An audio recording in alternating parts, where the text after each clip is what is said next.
السلام علیکم ورحمۃ اللہ وبرکاتہ۔ سوال ہے لائف انشورنس کے بارے میں۔ التامین علی الحیات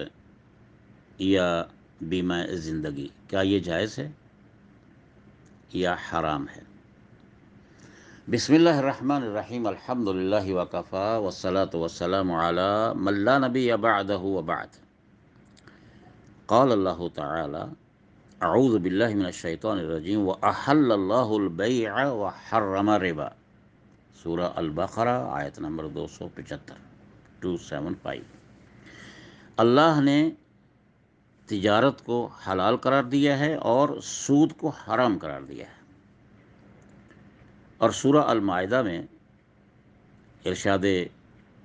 ربانی یوں ہوتا ہے، یا ایھا الذین آمنوا انما الخمر والمیسر والانصاب والازلام رجس من عمل الشیطان فاجتنبوہ لعلکم تفلحون۔ ایمان والو،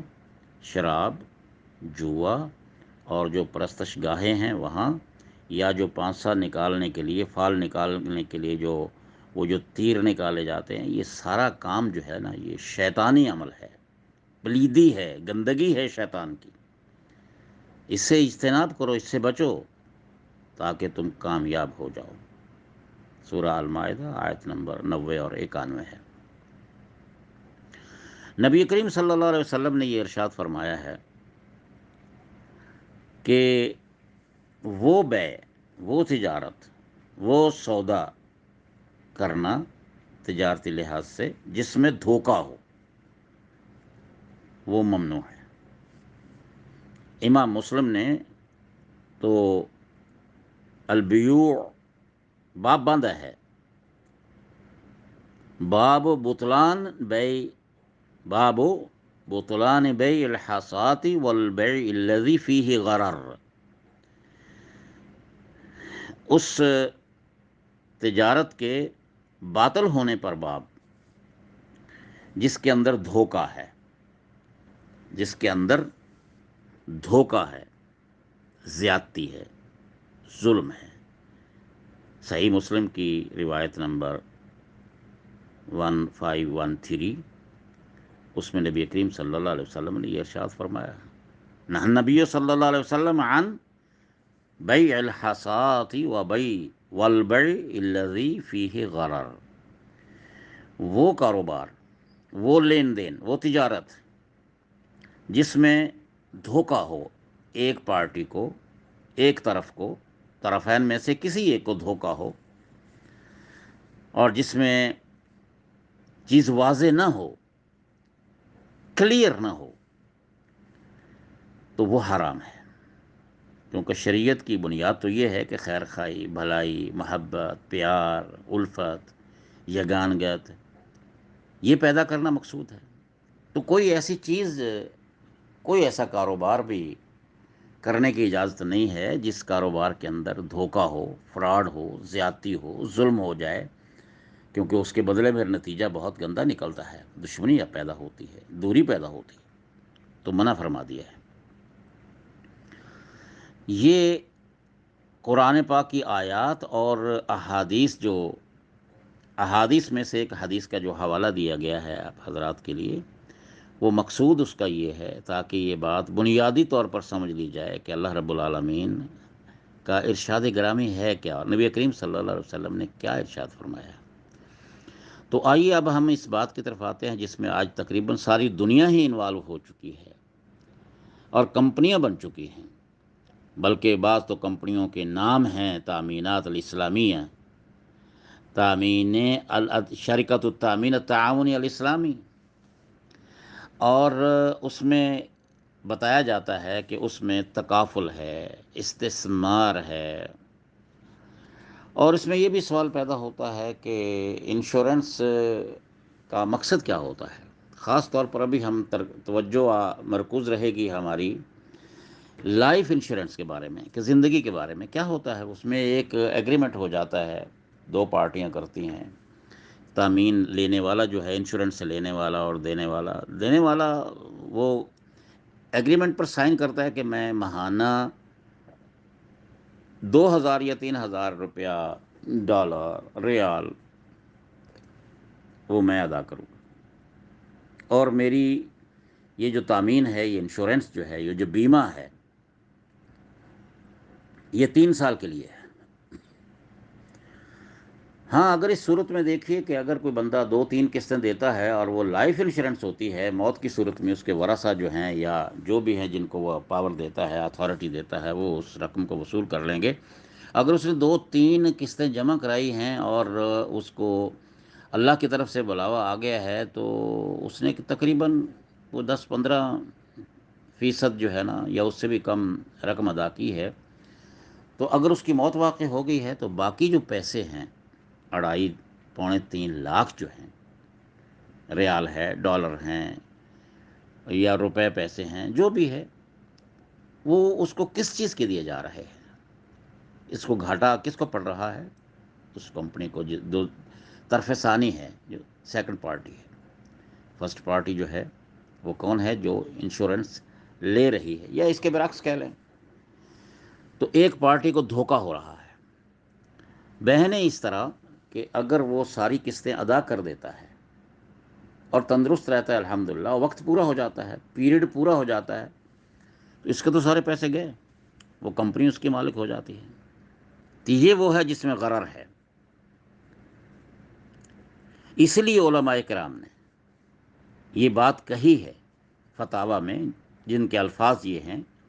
کہ التامین علی الحیات والممتلکات محرم لما فیہ الغرر والربا۔ زندگی کی جو ہے نا انشورنس، یہ حرام ہے، اس لحاظ سے ہے، اس لیے ہے، اس سبب سے ہے، اس وجہ سے ہے کہ اس میں دھوکہ ہے، اور یہی دھوکہ جو ہے نا وہ سود کی ایک قسم ہے۔ آج سود جو ہے وہ مختلف شکلوں کے اندر ہمارے دائیں بائیں اوپر نیچے پھر رہا ہے، اور ہمیں بچنے کے لیے راستہ نہیں مل رہا کس انداز سے، لیکن مسئلے کی حقیقت اپنی جگہ پر اٹل رہے گی۔ قرآن و سنت کے فیصلے اپنی جگہ پہ اٹل ہیں، فائنل ہیں۔ تو یہ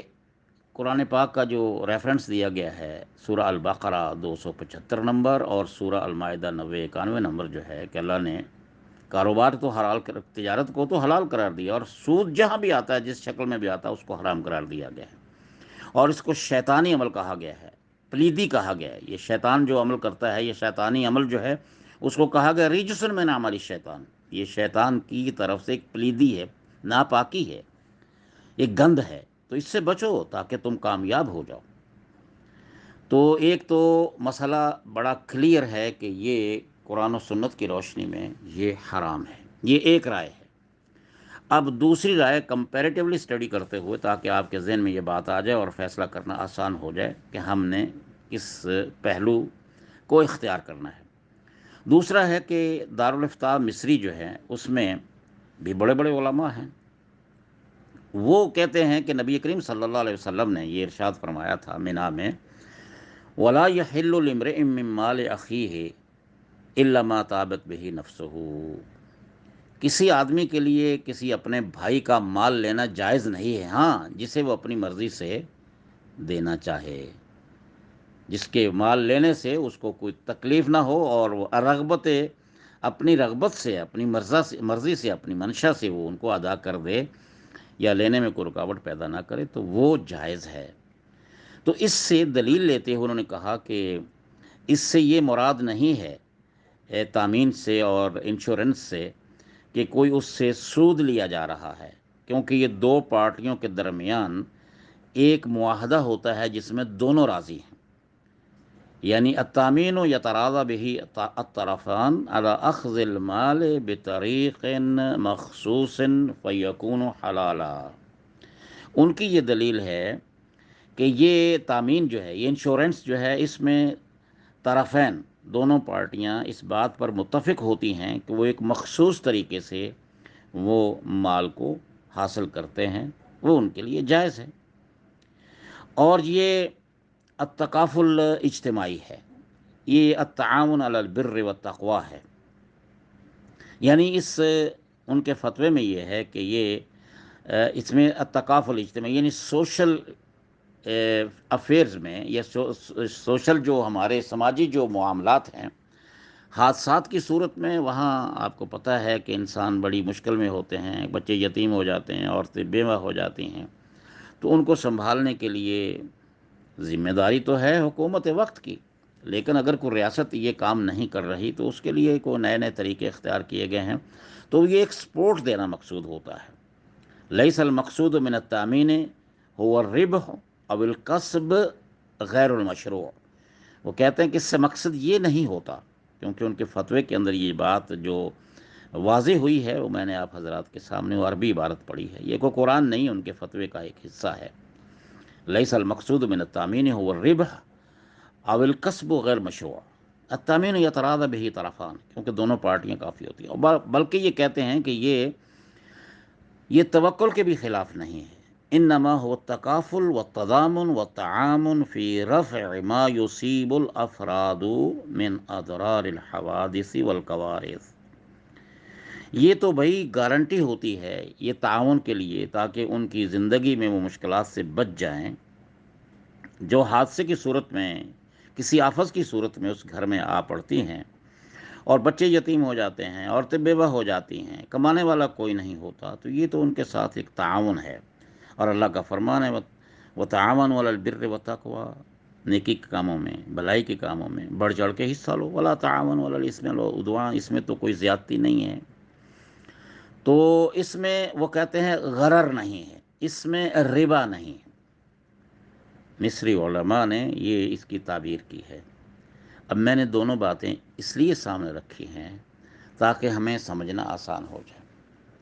صحیح ہے، ظاہری طور پر تو یہ تکافل اجتماعی والتعاون علی البر والتراضی، یعنی لوگ آپس میں دونوں پارٹیاں جو ہیں متفق ہو جاتی ہیں تو اس میں کوئی حرج کی بات نہیں، یہ ان کی طرف سے ایک رائے ہے، ان کا فتویٰ ہے، علماء کی رائے ہے، اور ممکن ہے صحیح ہو، ممکن ہے وہ غلط ہو، لیکن ہمیں جو قرآن پاک اور نبی صلی اللہ علیہ وسلم کے فرمان سے جو بات واضح ہوتی ہے، اس کو سماحت الشیخ ابن باز رحمہ اللہ تعالی اور سماحت الشیخ العثیمین رحمہ اللہ تعالی، انہوں نے بھی اپنے فتاویٰ کے اندر اس کو حرام قرار دیا ہے۔ تو یہ باتیں آپ حضرات کی کہ علم کے لیے ہیں کہ فاتقوا اللہ ما استطعتم، جہاں تک بچ سکتے ہیں بچنا چاہیے، لہٰذا لائف انشورنس، زندگی کی گارنٹی کسی کو بھی نہیں ہے، یہ تو اللہ جانتا ہے، لہٰذا اس کام میں ہاتھ نہیں ڈالنا چاہیے، وہ کام نہیں کرنا چاہیے جس عمل میں اللہ کا قرآن اور نبی کا فرمان وضاحت کے ساتھ اس کو ناجائز قرار دیتا ہو۔ جہاں تک سوال ہے کہ یہاں سعودی عرب میں جو بلاد الحرمین شریفین ہیں وہاں پر کوئی انشورنس کا مسئلہ شروع ہو رہا ہے، تو جب وہ بات آپ حضرات کے سامنے آئیں تو ٹپیکل اگر آپ کوشچن کریں، سوال کریں، تو اس کے مطابق انشاءاللہ قرآن و سنت کی روشنی میں اللہ کی مدد کے ساتھ جو اللہ تعالیٰ سمجھ عطا فرمائے اور علماء کے مشورے کے ساتھ آپ حضرات کی رہنمائی انشاءاللہ کر دی جائے گی۔ ھذا واللہ تعالی اعلم بالصواب، والسلام علیکم ورحمۃ اللہ وبرکاتہ۔